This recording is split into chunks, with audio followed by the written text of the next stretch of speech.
Just real quick, I'm a co-sponsor CHIPS bill, and it needs to pass. But also, the governor's mentioned before, there are other international organizations that are extra-constitutional. Like, you don't elect people to those international organizations, and they shouldn't have control over us. We're a sovereign country, and one of these organizations the governor's talked about before is the WHO. And we cannot let them affect our own sovereignty. So do people know about the World Health Organization?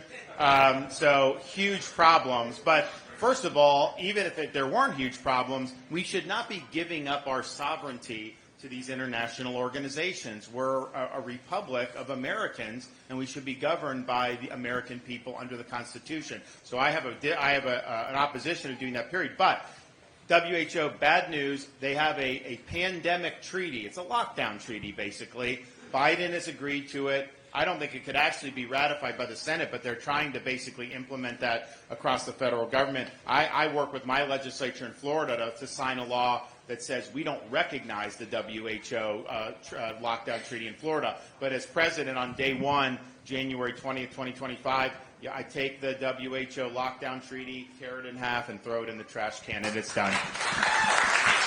Oh, one more thing.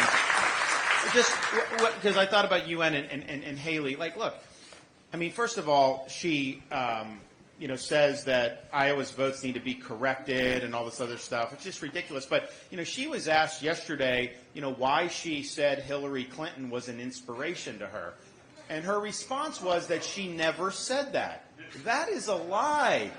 She wrote that in her book. She's told the story. She's on video doing this. And it's like, okay, you were inspired to run for office, not by Ronald Reagan, not by Margaret Thatcher, but by Hillary Clinton. Just own it. You have video. This is on tape and everything. To tell Iowans that she never said that when that's just factually false, that should show you.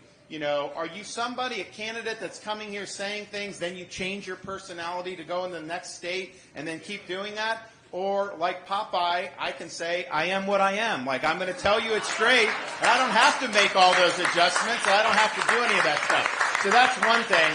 The other thing, though, just in terms of saying what you need to do for following through. So like the former president, he's running on saying that he's going to do an executive order on birthright citizenship. And I don't think people come illegally are entitled to birthright citizenship. So I think that needs to be done. But, he ran in 2016 saying the exact same thing.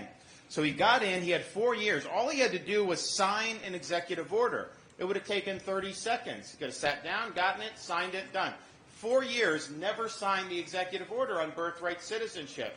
So now he's saying he's going to do what he could have done the first 4 years. He's got to ask yourself, okay, fool me once, shame on you. Fool me twice, shame on me on this. And so he had a chance to do it. He didn't get the job done. You can't have any assurance that he would actually follow through, even if he could get elected going forward.